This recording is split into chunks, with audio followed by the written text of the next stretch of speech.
Good morning, everyone. Thank you for joining me. How are you? Have a good day, everyone, and God bless you. Alright, now we will come to today's news.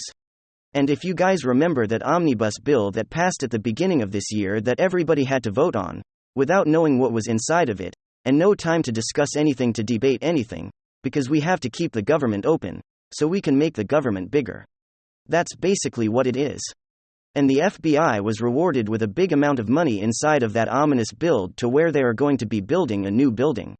That's right, a new building that's even larger than the Pentagon, a building that's larger than the Pentagon for the FBI. I wonder what that is for. I wonder why the FBI would need a bigger building, why they wouldn't need more people. Oh, is it to hunt down their political opponents from the Democrat Party? Would that be it? I'm sure that's what it is. I'm sure that can't be it. Right. That can't be. I'm crazy. They don't need that big of a building. What are they? What else are they searching for? Right, white supremacy. Alright. So let's go and take a look at this, coming to us from the Gateway Pundit over here. And it says this, it says report FBI planning to build a new headquarters building twice the size of the Pentagon. Republicans need to stop this. Yeah, so twice the size of the Pentagon. The FBI is expanding. The Bureau is reportedly planning to build a new headquarters, which will be twice the size of the Pentagon. It raises a few obvious questions. Why would they need such a massive building? Are they increasing the size of their ranks to fill it? Should the American people be concerned about this?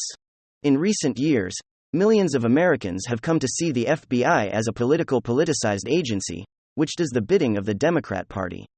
This coming from the American Greatness, it says plan new FBI headquarters as twice the size of the Pentagon. The federal government is proceeding with its plans to build a new FBI headquarters complex twice the size of the Pentagon building. We revised it into the colossal new project or the woke regulations to ensure that the FBI center will be compliant with diversity, equity, and the LGBTQXYZ Rainbow Coalition and the climate change political goals. The plan, unveiled last September, has received little attention. For years, the FBI has sought to vacate its president headquarters, a brutalist concrete bunker on stilts, and occupying 2 city blocks between the White House and the Capitol. Plans for the new FBI headquarters, specifically that it will be built on one of these 3 sites in suburban Virginia and Maryland. Those sites are large parcels of 5,861 and 80 acres. The means, at minimum, the FBI new headquarters complex would be twice the size of the Pentagon building, covering about 29 acres plus a 5-acre courtyard. The Pentagon until recently was the largest office building on Earth. The Kremlin in Moscow, a walled fortress containing an administration of office of Russian central government, the official presidential residence, massive auditoriums, an arsenal museum, 4 palaces, 3 cathedrals and several churches. It's just over 66 acres in area. This news is just more than a little bit creepy. The Pentagon is the world's largest office building. This will be bigger, and they'll be watching you. Of course, they will. Of course, this is what it's for. It's to increase the ranks. It's to increase compliance with the LGBT Rainbow Coalition, because that's what's coming. If you disagree with them, the FBI is going to show up at your doorstep. If you disagree with them grooming your kids at school, they're going to show up at your doorstep. If you disagree with the political narrative or the propaganda that's been pushed out there, they're going to show up at your door. This is what it is for. That's what they want to do. And the Republicans are serious about fighting against these intel agencies. They would be wise to defund the FBI, defund their funds so they cannot build a building, so we can go ahead and work in creating a smaller or dismantling it altogether. And then some significant news: Texas lawmakers want feds to reimburse states for the high cost of Biden's border crisis. A group of Republicans from Texas are pushing for the federal government to reimburse states and border communities that are spending billions of dollars to secure the southwest U.S. border that they say Biden has ignored for the last 2 years.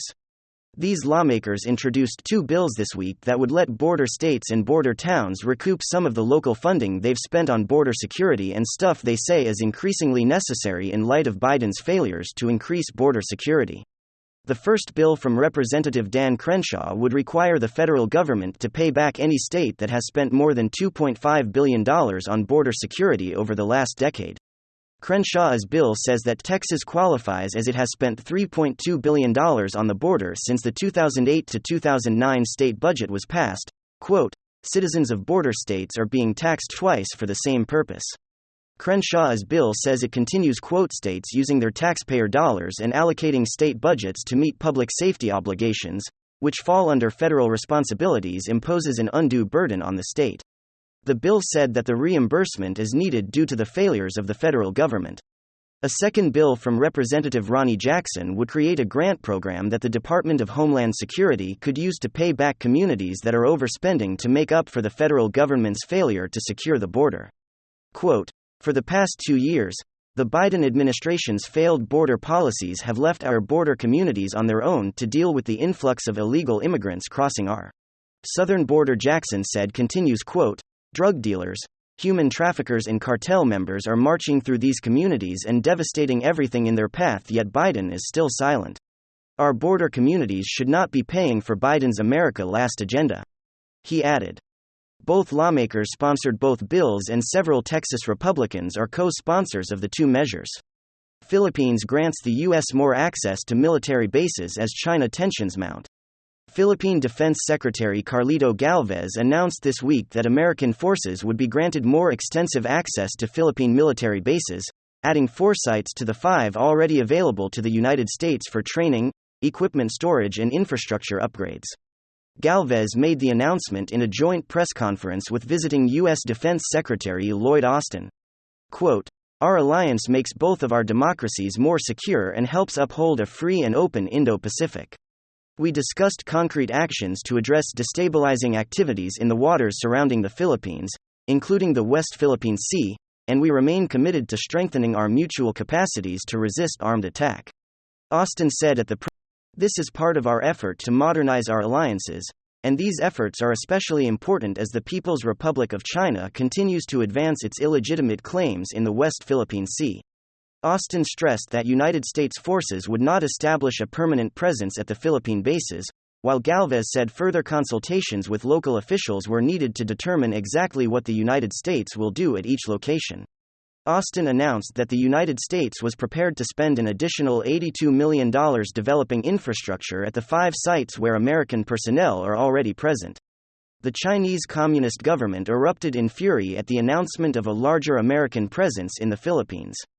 Chinese Foreign Ministry spokeswoman Mao Ning said, quote, the U.S. side out of selfish interests holds a zero-sum mentality and keeps strengthening military deployment in the Asia-Pacific.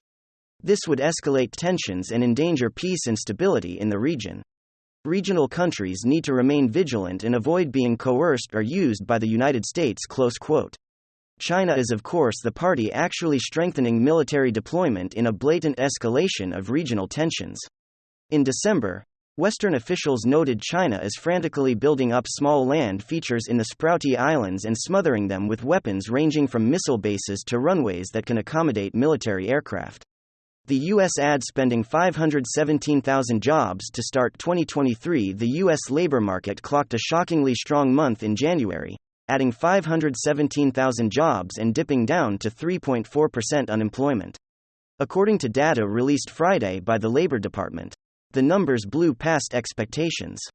Analysts were projecting an increase of around 185,000 jobs and for the employment rate to edge up to 3.6%.